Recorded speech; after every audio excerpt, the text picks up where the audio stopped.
வரும் 15ஆம் தேதி அந்தமான் கடற்பகுதியில் புதிதாக காற்றழுத்த தாழ்வு பகுதி உருவாகும் என தெரிவிக்கப்பட்டுள்ளது. சென்னையில் செய்தியாளர்களிடம் பேசிய வானிலை ஆய்வு மையத்தின் தென்மண்டல தலைவர் பாலச்சந்திரன் 2 மணி வரை அதிகபட்சமாக மயிலாடுதுறையில் 11 சென்டிமீட்டர் மழை பதிவாகியிருப்பதாக குறிப்பிட்டார். சென்னையில் பரவலாக கனமழை பெய்த நிலையில் நெற்குன்றத்தில் 10 சென்டிமீட்டர் மழையும் மீனம்பாக்கத்தில் 8 சென்டிமீட்டர் மழையும் பதிவாகியிருப்பதாக கூறினார். கிண்டி மற்றும் தரமணியில் தலா 7 சென்டிமீட்டர் மழையும் பூந்தமல்லி மற்றும் நந்தனத்தில் 6 சென்டிமீட்டர் மழையும் பதிவானதாக தெரிவித்தார். அந்தமான் கடற்பகுதியில் வரும் 15ஆம் தேதி புதிதாக காற்றழுத்த தாழ்வு பகுதி உருவாகவிருப்பதாகவும் அவர் கூறினார்.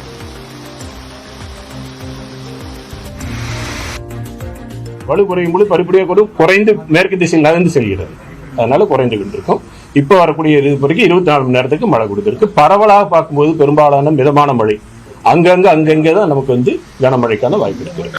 15ஆம் தேதி விட்டு அந்தமான் கடல் பகுதியில் ஒரு காற்றழுத்த தாழ்வு பகுதி உருவாவதற்கான வாய்ப்பு இருக்கிறது. அதன் நகர்வு, அதனால் ஏற்படக்கூடிய மழை, அது குறித்த விவரங்கள்லாம் அடுத்து வரக்கூடிய இதுல தெரிவிக்கப்படும். வானிலை ஆய்வு மையத்தின் கணிப்புகள் தவறுவது குறித்து விளக்கம் அளித்த தென்மண்டல தலைவர் பாலச்சந்திரன் வானிலையை 100% துல்லியமாக கணிக்க முடியாது என கூறினார்.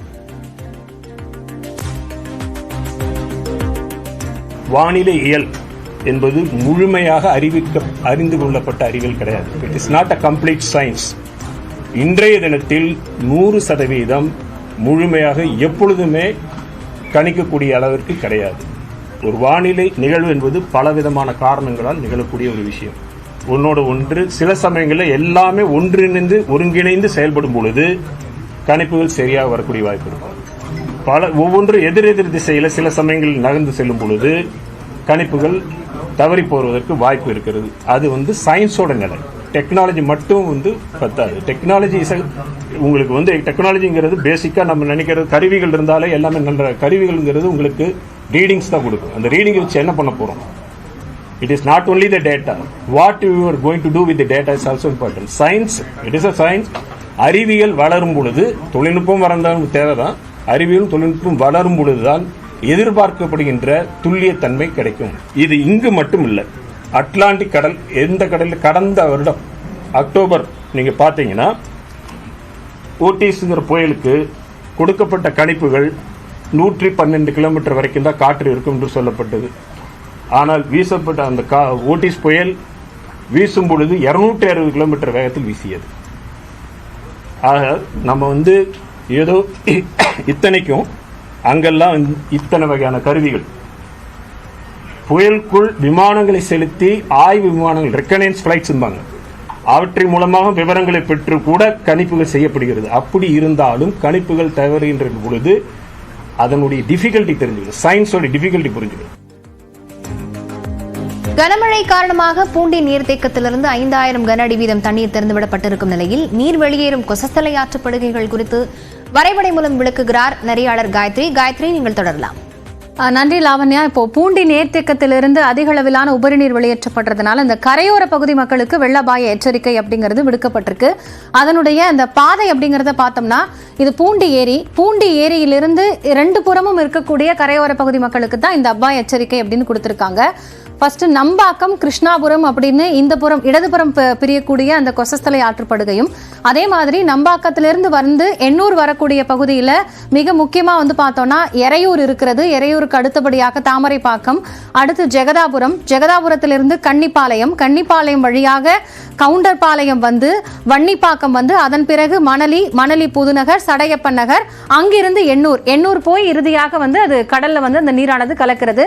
அதனாலதான் இந்த பாதையில் இருக்கக்கூடிய பகுதி மக்கள் தாழ்வான பகுதி மக்கள் அப்படிங்கிறதுனால அவர்கள் பாதுகாப்பாக மேடான பகுதிகளுக்கு செல்ல வேண்டும் அப்படின்னு எச்சரிக்கை விடுக்கப்பட்டு அதற்கான அறிவிப்புகளும் வெளியாக இருக்கிறது. எனவே இந்த கொசஸ்தலை ஆற்றுப்படுகையினுடைய இந்த பகுதி இந்த மேப் அப்படிங்கிறது ரொம்ப முக்கியமாக பார்க்கப்படுகிறது.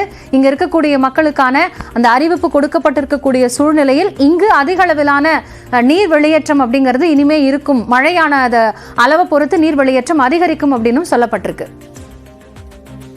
விவரங்களுக்கு நன்றி காயத்ரி. காஞ்சிபுரம் மாவட்டம் காரப்பேட்டை பகுதியில் பெய்து வரும் மழையால் மருத்துவமனை வளாகத்தில் குளம் போல் நீர் தேங்கியிருக்கிறது. இது குறித்த விவரங்களுடன் செய்தியாளர் சந்திரசேகர் இணைந்திருக்கிறார். சந்திரசேகர், இந்த பகுதியில் தண்ணீர் தேங்கியிருப்பதால என்னென்ன பாதிப்புகள் உள்ளாகி இருக்கிறது? நிச்சயமாக காஞ்சிபுரம் அடுத்த காரைப்பேட்டை பகுதியில் பேரறிஞர் அண்ணா அரசு புற்றுநோய் மருத்துவமனை முதன்மையாக விளங்கும் நிலையில் இந்த மருத்துவமனையில் காஞ்சிபுரத்தில் உள்ள நோயாளி மட்டுமில்லாமல் சுற்றியுள்ள மாவட்டம் மற்றும் பிற மாநிலத்திலிருந்து 200க்கும் மேற்பட்ட உள்நோயாளிகளும் 300க்கும் மேற்பட்ட புறநோயாளிகளும் தினமும் வந்து செல்லக்கூடிய இந்த மருத்துவமனையில் தற்போது காஞ்சிபுரம் மாவட்டத்தில் காலை 6 மணி முதலே தொடர்ந்து கனமழையானது பெய்து வரும் நிலையில் காஞ்சிபுரம் அந்த காரைப்பேட்டை பகுதியில் மட்டும் 9 சென்டிமீட்டர் மழையானது தற்போது பதிவாகி உள்ளது. இந்நிலையில அந்த மருத்துவமனையின் நுழைவாயில் மற்றும் அது சுற்றி உள்ள உள் வளாகத்தில் வந்து தற்போது முழங்கால அளவிற்கு, அதாவது 2 அடி அளவிற்கு தற்போது நுழைவாயில் அந்த மழைநீரானது தேங்கி இருப்பதால் அங்க செல்லும் புறநோயாளர்களும் வந்து அந்த மழைநீரில் நனைந்து செல்லும் சூழ்நிலை ஏற்பட்டுள்ளது. தற்போது அந்த பகுதியில் வந்து உள்ளாட்சி பிரதிநிதிகள் ஒன்றிய அலுவலகத்திலிருந்து தற்போது அந்த 2 பெரிய டிராக்டர் மூலியமாக ராட்சச நீர் உறிஞ்சும் வாகனத்தின் மூலம் தற்போது நீரை வந்து அப்புறப்படுத்தல் பணியில் மேற்பட்டு வருகின்றனர்.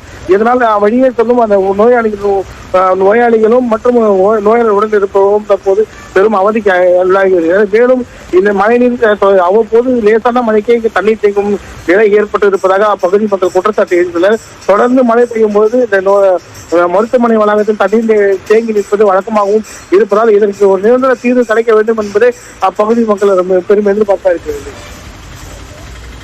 விவரங்களுக்கு நன்றி சந்திரசேகர்.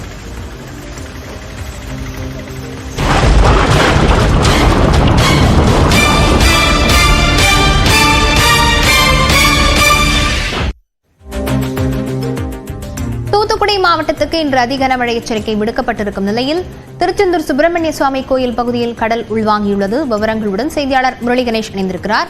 முரளி கணேஷ், அங்க என்னென்ன முன்னெச்சரிக்கை நடவடிக்கைகள் மேற்கொள்ளப்பட்டிருக்கு? அதாவது லாவண்யா, தூத்துக்குடி மாவட்டத்திற்கு ரெட் அலர்ட் விடுக்கப்பட்டதை அடுத்து தூத்துக்குடி மாவட்டம் முழுவதும் தற்போது வந்து பரவலாக மழை பெய்ய தொடங்கி இருக்கிறது. கிட்டத்தட்ட மணி வந்து 5 ஆகிருக்கக்கூடிய நிலையில தூத்துக்குடி இப்ப பார்த்தோம்னா ஒரு 7:30 மணியில் இருக்கக்கூடிய ஒரு இருண்ட சூழ்நிலை தான் காணப்படுது. இந்த இருண்ட சூழல் காரணமாக வாகனத்துல செல்லக்கூடியவங்க எல்லாம் வாகனத்தினுடைய முகப்பு விளக்குகளை எரிய விட்டவாறு செல்றாங்க. தற்போது சில நிமிடங்களுக்கு முன்பிருந்து இடியுடன் கூடிய மின்னலும் அடிக்க தொடங்கி இருக்கிறது. சாலையில் இருக்கக்கூடிய மக்கள் எல்லாம் தங்களது இருப்பிடத்தை நோக்கி செல்லக்கூடிய காட்சிகளை தான் நம்ம பார்த்துக்கிட்டு இருக்கோம். வேக வேகமா அவங்கவுங்க வீடுகளை பார்த்து போயிட்டு இருக்காங்க. இந்த மழையின் காரணமாக, இந்த ரெட் அலர்ட்டின் காரணமாக திருச்செந்தூர் சுப்பிரமணிய சுவாமி கோவிலினுடைய கடல் வந்து கிட்டத்தட்ட ஒரு 100 அடி அளவுக்கு உள்வாங்கி இருக்கிறது. இதன் காரணமாக கடற்கரையில் இருக்கக்கூடிய பாசி படர்ந்த பவளப்பாறைகள் வந்து வெளியே தென்படுகிறது. இருந்த போதும் பக்தர்கள் வந்து அச்சமின்றி குளிச்சு வராங்க. மாவட்ட நிர்வாகத்தின் சார்பில் வந்து இந்த ரெட் அலர்ட் விடுக்கப்பட்டதை தொடர்ந்து மாவட்ட நிர்வாகம் சார்பில் களியாவூர்ல இருந்து புன்னைக்காயில் வரை இருக்கக்கூடிய தாமிரபரணி ஆற்றின் கரைப்பகுதியில் இருக்கக்கூடிய மக்கள் யாரும் ஆற்றின் கரைக்கு செல்ல வேண்டாம் அப்படிங்கிற ஒரு எச்சரிக்கையை மாவட்ட ஆட்சியர் இளம் பகவத் சற்று நிமிடங்களுக்கு முன்பு வெளியிட்டிருந்தாரு. இதே போல மாவட்டத்தில் இருக்கக்கூடிய நீர்நிலைகளுக்குள்ள மக்களும் சரி கால்நடைகளும் இறங்க வேண்டாம் அப்படிங்கிற மாதிரியான ஒரு அறிவிப்பையும் வெளியிட்டிருக்காங்க. விவரங்களுக்கு நன்றி முரளி கணேஷ்.